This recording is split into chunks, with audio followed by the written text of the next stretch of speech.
Buenas y bienvenidos una vez más a este canal. Bienvenidos al segmento de Estudio Medicina. Yo soy Richie, internado, bloque de comunitaria. Vamos por la mitad. Vamos a hablar sobre eso. Comencemos.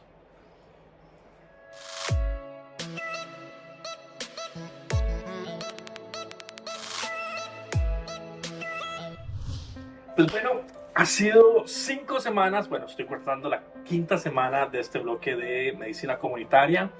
Estoy en el hospital Enrique Baltodano, que es el hospital de Liberia, en Guanacaste. Hablemos un poco sobre lo que ha sido toda esta experiencia de ser interno en el bloque de comunitaria, en un hospital periférico. Antes de comenzar, quisiera pedirles que por favor se suscriban a este su canal y por favor le den like a este video y lo compartan. Ahora hablemos un poco sobre lo que ha sido mi experiencia siendo un interno universitario, un médico interno de pregrado en un hospital periférico. Empezando que el bloque comunitario se conoce porque uno en realidad lo que hace es dar consulta en EVAIS. Eso varía un poco en ese hospital. Nos asignan a lo que es el servicio de medicina familiar, lo que en realidad es una especialidad, entonces no es medicina general per se. Estoy rotando con un especialista de medicina familiar, lo cual es excelente porque vemos casos un poco más complejos de lo que se verían tal vez en un EVAIS. En un EVAIS por lo general, bueno, le dicen a uno que ve de todo. Y es cierto, uno ve de todo un poco, pero la mayoría de las cosas que uno va a atender en un EVAIS, uno son pacientes crónicos, así se les llama, que son esos pacientes que ya tienen sus consultas periódicas citadas y preestablecidas, en donde van a llevar su control de, por ejemplo, si son diabéticos, de diabetes, si tienen la presión alta, de hipertensión, si tienen colesterol o triglicéridos, las lipidemias se van a atender periódicamente. Pero también llegan personas de otro ámbito que ya voy a hablar sobre eso un poco más adelante. Ahora, ¿qué estoy viendo yo en medicina familiar? Medicina familiar es una especialidad que, como su nombre lo indica, es medicina basado en la familia. Entonces, cuando un doctor de EVAIS en realidad no puede llegar a tratar ciertos casos en donde ocupa una atención un poco más específica, más detallada en base a lo que es el cuidado primario, se refiere a medicina familiar. Aquí es donde entra esta especialidad en la que yo estoy ejerciendo o practicando. Llegan casos mucho, esta bien Guanacaste es una ciudad muy de clima cálido, mucho de agricultura y ganadería. Entonces hay un auge en lo que es enfermedad renal crónica. ¿Qué es la enfermedad renal crónica? La enfermedad renal crónica es una enfermedad que ataca a los riñones y va deteriorando su función. Entonces, el riñón o los dos riñones que tenemos en el cuerpo poco a poco dejan de funcionar como en realidad debería. Y eso se mide por ciertos laboratorios o ciertos estudios que se piden, como va a ser la creatinina, como va a ser la función del mismo riñón, y eso se va evaluando, ya sea por un examen general de orina o por un examen de orina de 24 horas para medir cuántas proteínas van a salir a lo largo de todo el día. Eso se toma, la proteína de 24 horas se toma midiendo la persona orina durante un día completo, durante un galón, y va a ver cuánta cantidad de proteínas hay en esa orina. Ahora, aparte de enfermedad renal crónica, también vemos mucho de dermatología. Vemos parte de lo que es personas que tienen tal vez verrugas, que tienen lunares, que podrían tener tal vez algún principio carcinógeno, entonces se mandan a biopsiar. Nosotros hacemos la toma de muestra de tejido, se extirpa completamente el lunar o la lesión de la piel, en el caso de que sea de un diámetro posible de poder extirpar, y se manda a biopsiar para ver si tiene tejido carcinógeno o en realidad es benigno. Aparte de eso, manejamos mucho patologías de dolores crónicos. Cuando hay personas, cuando ya presentan desgaste a nivel articular, ya sea a nivel de hombro, a nivel de cadera, rodillas. Vemos mucho lo que es túnel carpal y lo que son los famosos dedos gatillos, que son sumamente dolorosos. Hemos aprendido muchas técnicas de infiltración, entre otras cosas. Creo que es una especialidad que se le ha dado muy de por menos en todo el mundo, en Costa Rica más que en otros lados, porque los ven como médicos generales, y eso es una de las problemáticas que yo he notado mucho estando en la consulta, que creen que es un EVAIS, entonces los refieren mucho como para seguir cosas muy cotidianas, darles control a crónicos, o para que pues se les siga dando como ese chequeo periódico a los pacientes, y en realidad un médico en privado sí lo haría así, porque se encarga de un núcleo familiar y estar viendo, pues como dicen, consecutivamente la salud de las personas y secuencialmente de esa familia. Pero en el caso de lo que es trabajar para ámbito público, en lo que es Caja Costarricense del Seguro Social per se, se ve mucho por patologías específicas. Entonces, cuando un paciente es referido, se va a tratar la referencia como tal. Y vemos, por ejemplo, si el paciente es referido por un dolor crónico de rodilla o por un dolor crónico por un espolón calcáneo, eso es lo que vamos a enfocarnos. Entonces, vamos a mandar a pedir estudios, ya sea de imagen, o si se lo requiere de imagen o se lo requiere a nivel de química o de laboratorios, de gabinete. Todo lo que engloba lo que es los estudios de gabinete, para poder llegar a un abordaje mucho más pues, específico. No es que, digamos, vamos a ver el espolón calcáneo y inmediatamente se va a hacer una terapia de infiltración, que eso es como lo que se puede hacer como última instancia, sino que se toman las medidas e ir, como se dice, integralmente avanzando para poder dar una resolución más específica, desde lo más simple hasta lo más complejo, que sería la infiltración. Lo más simple, medidas de rehabilitación, terapia y pues analgesia. Y posteriormente ir viendo a ver si no funciona eso, ir escalando con los diferentes procesos hasta llegar al último eslabón, que sería ya los procedimientos invasivos. ¿Cuál ha sido mi experiencia en medicina familiar? Creo que es una buena especialidad, nunca la contemplé, y como muchos de las personas que desconocen de la especialidad, no le daba el reconocimiento ni el mérito que merece la misma como tal. Obviamente yo roté, en mi último semestre yo roté en medicina comunitaria y familiar, las vemos como dos materias separadas. Y sí, uno ve todo lo que son patologías crónicas de hipertensión, diabetes, dislipidemia, vemos asma, vemos atención del niño sano, vemos un poco de lo que es prenatales, vemos un poco también lo que es adulto mayor, pero es como muy por encima. Estando ya ahí es cuando uno se da cuenta de todo lo que puede englobar esta especialidad. Aparte de todo lo que se ve en clínica, hay un día que se agarra solamente para procedimientos, infiltraciones, tamizajes, para lo que sería en el caso de biopsiar a algún paciente, remoción de nevos o de los famosos lunares o verrugas. Se puede, ya sea por medio de electrocauterización, que es pues es química, prácticamente es agarrar mecánicamente un electrocauterio que va a quemar y va a desprender el lunar o la verruga o cualquier artefacto que esté en la piel que no sea pues estéticamente o saludablemente visible. ¿Qué más? Crioterapia.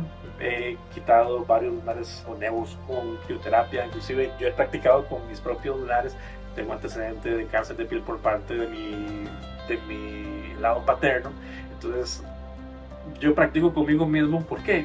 Porque si yo siento que al aplicarme yo la terapia puedo explicarle mejor al paciente cómo puede ser. Y eso es algo que yo aprendí del doctor con el que estoy tratando en este momento. Él me dice, ¿nunca te has aplicado crioterapia? Y yo como, la verdad no.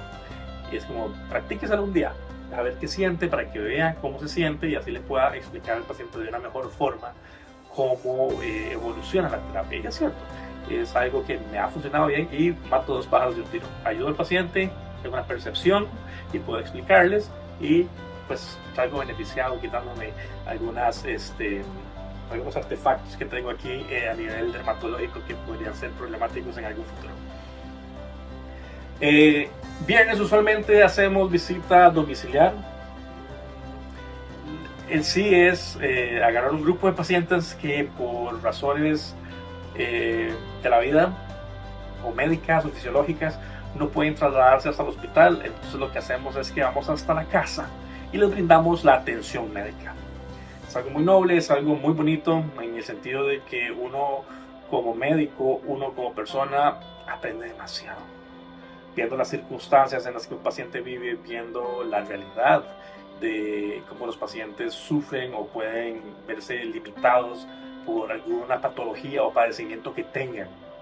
Eso a uno lo edifica mucho como persona, lo edifica mucho como médico y es algo que en esencia me ha enseñado mucho. Y trasladarnos desde el hospital hasta la residencia de algún paciente, muchas veces que son pacientes que tienen una condición muy humilde y hacen todo el esfuerzo para poder estar asegurados, pagar su seguro y recibir la atención médica y cumplir con el tratamiento, porque muchos de ellos son conscientes de todo lo que están viviendo a nivel, digamos, de lo que es la enfermedad y tratan de cuidarse, y eso es algo muy bueno y se aprecia, al menos desde el punto de vista médico, eso se les aprecia demasiado. Usualmente vamos al equipo, va el médico de familia, va una enfermera, usualmente va una psicóloga y bueno, vamos mi compañera Joyce y yo, que somos los dos médicos internos que están apoyando al doctor.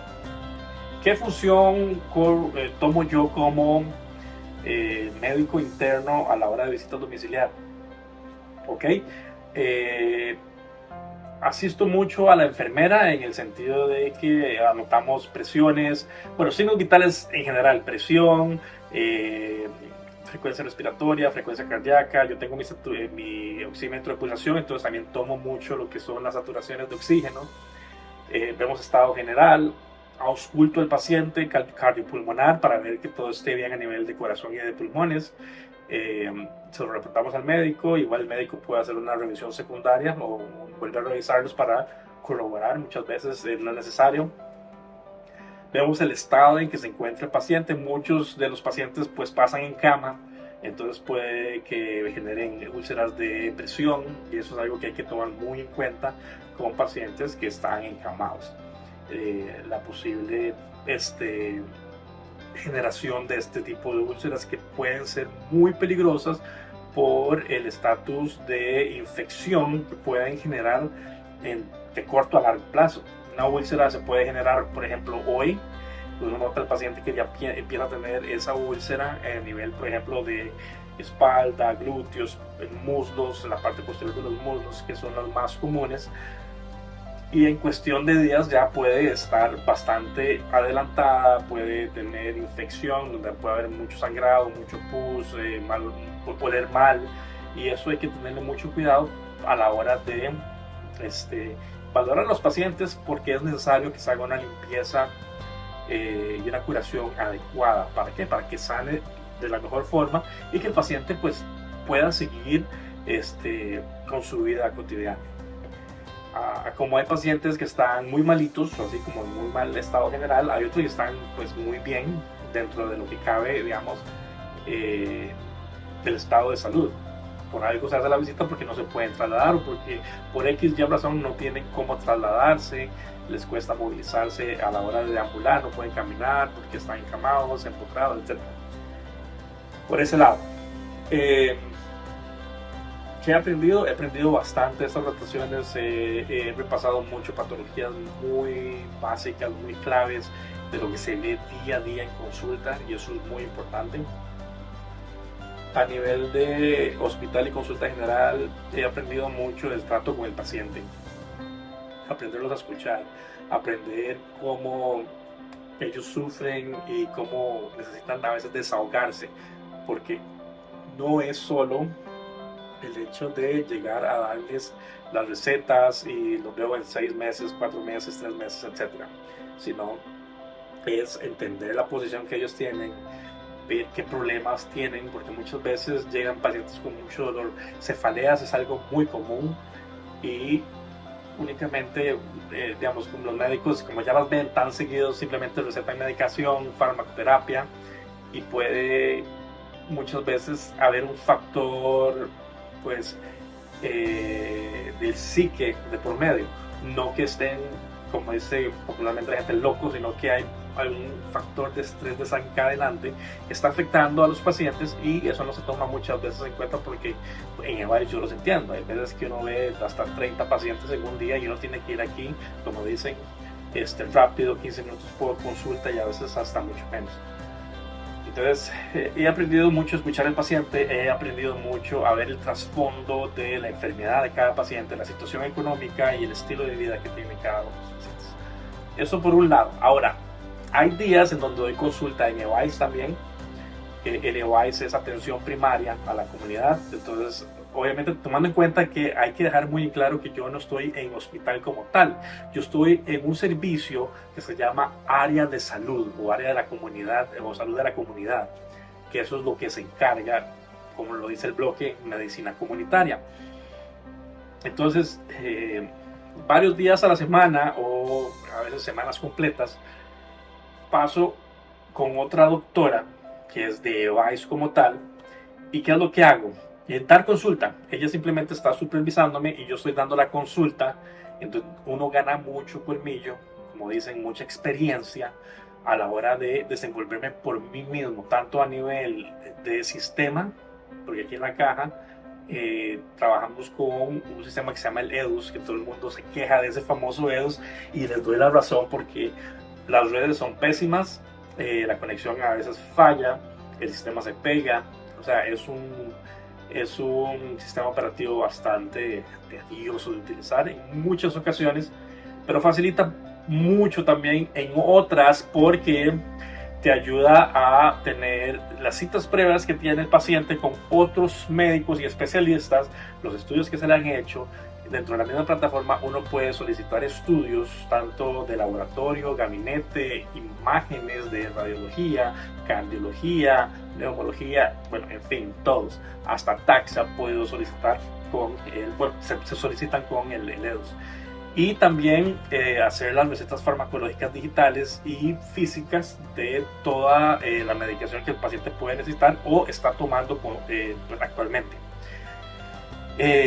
Así, si un paciente viene y me dice que le han estado dando morfina por los últimos 2 años, y yo me meto en el sistema y reviso que no le han estado dando morfina, entonces uno se puede agarrar como en esa mentira. No te puedo dar morfina, 1, porque no puedo recetarla, 2, porque el sistema me dice que ningún doctor te ha recetado morfina en todas las consultas que hacen. Entonces así también eliminamos un poco esa estafa por medicamentos que puede haber por ciertos pacientes. Trato al paciente lo quiero dejar en otro video, porque es un tema bastante denso, es un tema donde quiero pues dedicárselo solamente a ese video por aparte, entonces lo dejamos de lado. Dando consulta en EVAIS, ¿cómo me he sentido? Creo que es una experiencia sumamente edificadora, me gusta. Mucha gente dice que es horrible. A mí me encanta trabajar en el EVAIS, en el área de comunidad. Siento que al ver pacientes crónicos uno puede darles muchas recomendaciones, darles un seguimiento, ver el progreso que ha tenido. Por ejemplo, un paciente diabético, ver las glicemias por micrométodo en ayunas, que pacientes que tal vez llegaron en 80 y después, o en 90, y después se disparan y llegan en 400, y uno dice, pero aquí hay algo que no me calza. Como han llegado pacientes que tenían 500 de glicemia o 300 de glicemia, y se están cuidando, están haciendo ejercicio, comen saludable, utilizan el tratamiento como uno se los da, tienen una glicemia en 120, 116, y uno dice, pues hay un cambio. Igual, la glicosilada, pacientes que han tenido glicosiladas de 12, 11, y uno hasta que se acongoja porque no saben ni qué hacer, en el sentido de cómo hacerles entender al paciente de lo peligroso que puede ser tener una glicemia glicosilada en 11, 10, y después bajan y tienen una glicosilada tal vez de 7, 6.5 de ideal, 5 es idealísimo, pero tal vez una glicosilada en 7.5 uno dice, está haciendo caso, está siguiendo el tratamiento, se está cuidando. Entonces a uno eso, a mí me hace sentir que el paciente está siguiendo las acataciones que uno les da profesionalmente, que que quiere cuidarse y quiere mejorar su estilo de vida. Y para mí, digamos, como médico tratante, me hace muy feliz. Como hay paciente problemático que pues, no hace caso, dice, entre comillas, que sí sigue todas las acataciones, se toma el medicamento y en realidad no se toma el medicamento porque a veces llegan y ni siquiera saben qué medicamentos están tomando. Eso me estresa demasiado, porque es como, ok, cuénteme, yo sé qué es lo que están tomando porque en el sistema me dice qué es lo que están tomando, pero yo les digo, ok, cuénteme, por ejemplo, don Juan, por dar un ejemplo. Don Juan, dígame cuáles medicinas está tomando y a qué horas. Y llegan y tal vez ni saben qué están tomando, inventan medicamentos que ni existen. Y yo no espero que me digan el nombre correcto, digamos. Que, o sea, que a veces es difícil de pronunciar, los nombres de los medicamentos son complicados muchas veces para alguien que no está en medicina. Pero que sepan qué toman, a qué hora lo toman y cómo lo toman. Eso es lo más importante. Entonces yo trato de hacer mucho énfasis en ese tipo, educación al paciente. Recuerden que la primera línea de tratamiento es educación. Esa es la medicina del futuro. Educar al paciente para que se cuide, para que trate de no padecer de nada. Y si hay que padecer de algo en algún momento, pues saber cómo tratarlo y ser ordenados con el tratamiento. Pero en fin, eso es un mundo. Eso es un pequeño update que les quería dar. Una reseña de lo poco que he vivido en este primer bloque que estoy llevando en el internado. Todavía tengo mucho que aprender. He aprendido bastante en este primer bloque, desde crónicos, hacer control niño sano, control pediátrico, control de prenatales. Eso es muy bonito, alturas uterinas, escuchar el corazón de un bebé o de un feto porque es un ultrasonido Doppler, escuchar los latidos. Eso es algo muy bonito. Es algo que todo estudiante de medicina debe de vivir. Pónganle pilas, están estudiando, ya les va a llegar su momento. Y si no estudian medicina, les gusta ver mis videos, pues espero que lo disfruten. Están para entretener, están para educar, están para dejar algún mensaje positivo. Para cerrar con este video, digo que es una experiencia única, hay que vivirla. Todavía me quedan 4 bloques más y la mitad de que estoy viviendo. Vamos a ver qué nos depara el futuro para los próximos bloques. En fin, este fue el video que les traía para el día de hoy. Espero que les haya gustado. Un pequeño avance del internado en el Hospital Periférico. Si les gustó, por favor déjenme ese like. No se olviden de suscribir. Les dejo mis redes sociales. Estoy tratando de revivir el Instagram de Estudio Medicina. Voy a empezar a postear más. Lo he dejado muy rezagado. He estado bastante ocupado. Voy a empezar a hacer posteos de casos clínicos tal vez, o de cosas un poco más dinámicas para que los pongan a pensar un poco más. Igual información y escalas y cosillas así que se puedan utilizar más en el día a día.